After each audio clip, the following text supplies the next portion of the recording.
Welcome to Featured Favorites, in which we invite one of our favorite Theosophists to talk about his or her favorite books that are actually in our library, Henry S. Olcott Memorial Library. I'm Dan Smolla, I work there, and our very special guest today is Michele Shields.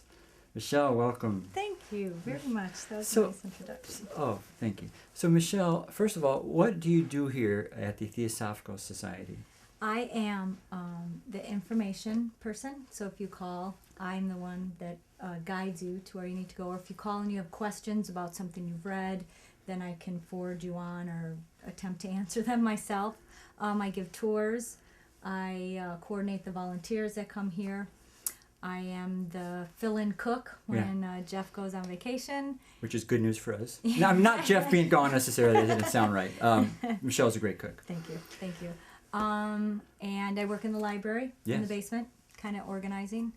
And I work in membership. And membership, so kind of everything. Yes. Kind of do everything. And how long have you been a member of the society? I've been a member for 7 years, and I've been here for about 6. Okay. On campus. Campus. And you said conversationally to me earlier in the day, either today or yesterday, that this is the only library from which you check out books. Yes, I said these are the only books I read. Since I have 3 children, I don't have much time to read, so I usually I'm very succinct at what I get. So it has to fulfill a purpose. And so this library works for you. And this library works great. So this library has an exceptional part to it that has small books. This library has a small book section. We call it the mini book section. Is that what it is? Okay. Yeah, now you like those? You can put those in your pocket or something? My purse. I can put in my purse, and if I'm waiting to pick up one of my kids, I just can read a couple pages or a page real quick, and I don't mind the wait as much. Okay.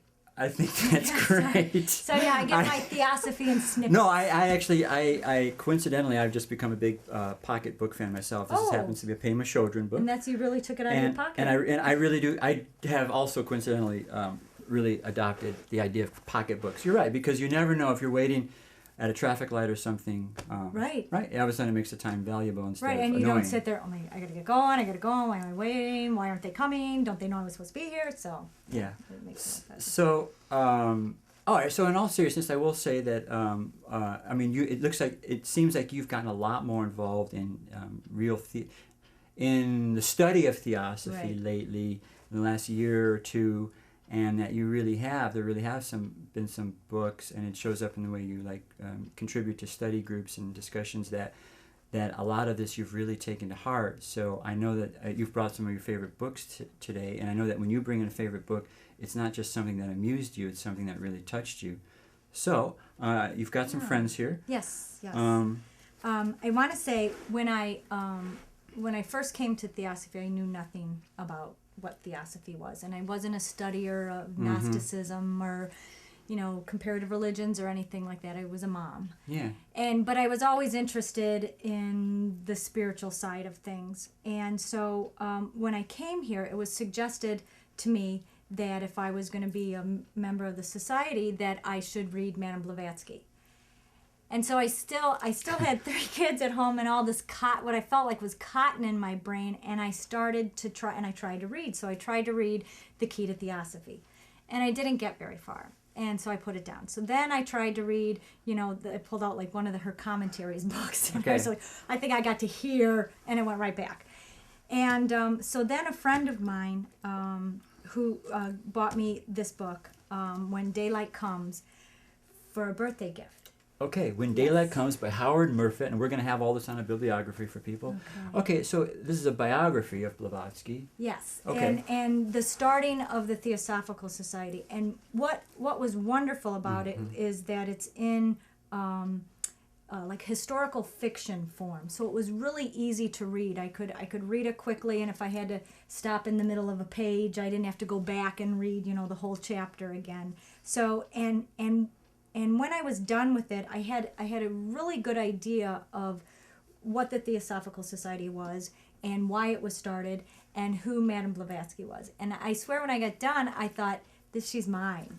This is my HPB now. I understand her, and it really made that connection, or that. Now, do you remember how you may have just said it, and I apologize, but how did you end up choosing this biography and this? Huli bought it for me. Okay. Huli bought it for me and gave it to me for my birthday. Okay. So that's a nice way. So yes. A friend kind of intuits that. Yes. Okay. Yes. And it turned out to be true. Mm-hmm. Okay. Mm-hmm. Yeah, it was the most perfect book at the perfect time. Oh. So wonderful. Yeah. Okay. And then book number 2. Okay, book number 2. Then after, actually, I was given this book for Mother's Day. So, I know. Woo, great gift. No, I liked it. And I didn't read it for a couple years. Who gave it to you? Huli again gave it to me. And I didn't read it for a couple years just because I had other things going on. And I just recently read it, probably in the past year. I was going to England to this Mahatma Letters conference, and I thought, I can't read all the Mahatma Letters in that time, so I read this book ahead of time. That's a great idea. And same thing, it's a fictionalized history, so it gave me a real quick idea of, and I got snippets out of the Mahatma Letters, their writing, so I had a good idea when someone was talking about something. I knew just enough that I could engage in the conversation and seem like I wasn't clueless.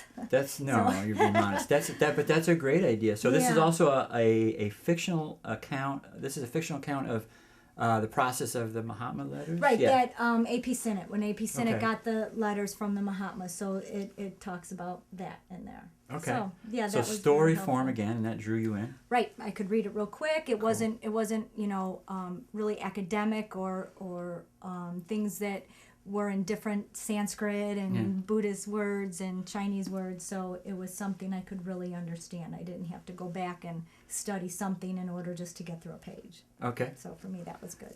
That's good for a lot of us. So, yeah. So then I went through this.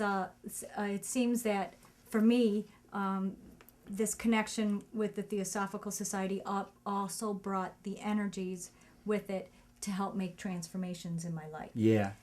And I was not prepared for the intensity of some of those transformations.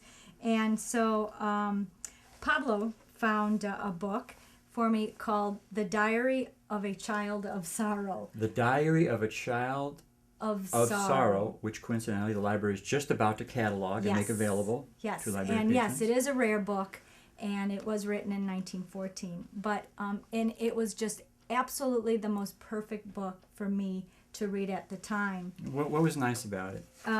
This is because you don't understand. I think before I came to the Theosophical Society, I read all those more New Age type books. Yeah. And they say, you deserve happiness and love and ease of life and fast car. Right, exactly. Big houses. So I thought all I have to do is pay attention, be aware, do the right thing, and all this stuff will come.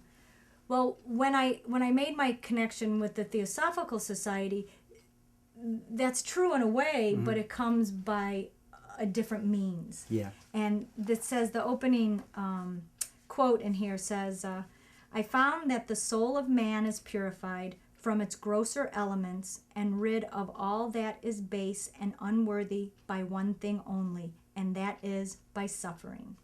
Of course, there is such a thing as the grace of God, but it is only known to the soul which sorrow has prepared for its reception. So, and that's exactly what it is. And you don't realize it until it's there. And I went through a long period of thinking, I must be doing something wrong. My attitude's wrong. I'm doing the wrong thing. Yeah. And then, so when I read this book, I was like, no, I'm not. Right. This is just the way it is. Right. I wish I was doing something wrong so I could just fix it. You could change it. Yeah. So that sounds really great. And so just like you were saying, it's a kind of book that validates that you may be suffering and it's nobody's fault. Right. And it's just part of it's part of spiritual process. Yeah. So this book will be hard to find in the library since it's a rare book and we only have the one copy. However, let me just add this caveat that we are just about to make, I think this edition you have in your hand, available. This Seek Out the Way? No, this one. Right. We are going to make one available for circulation. So Right. even if you're watching this from afar, Right. in a few weeks from now, or about when you watch this, I think, Yeah. this is going to be available for you to check out. The Diary of a Child of Sorrow. By Elias By Gewirtz.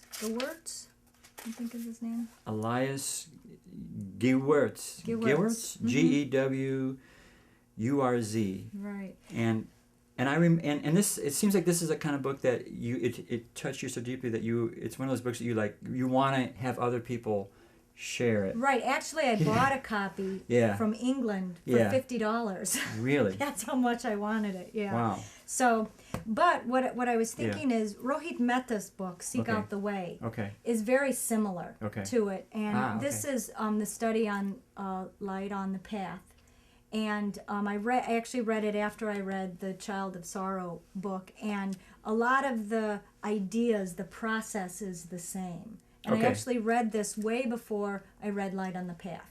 So I read this, and then we had the Living Theosophy series On Light on the Path. on Light on the Path. Yeah. And so then it kind of tied everything in together. But this was equally, I just like the title of this one. The Diary of a Child of Sorrow. So, but yeah, this one, the chapters are the same. And actually, I read this when I was in divorce court, waiting for my turn, and I read the first 2 chapters. The first chapter is The Raging of the Storm. There we go.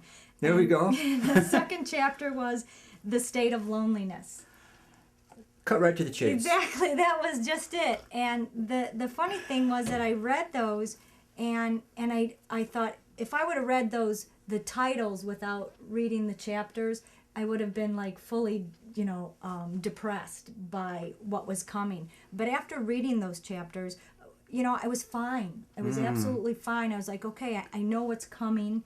I know what's next. And then the other chapters, talk about the surrender to the unknown, the discovery of the path, the fighter and the warrior, the creative silence, the whisper of the soul, the whole and the part, and the middle way.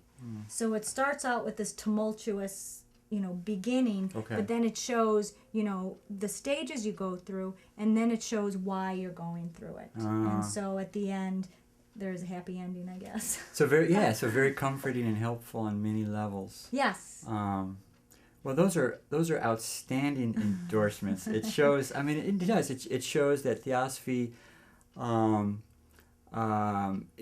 can help you not just with the higher quote unquote realms, but with the everyday challenges, which is really what we're up against. Absolutely. Yeah, I call it Theosophy in action. Theosophy in action.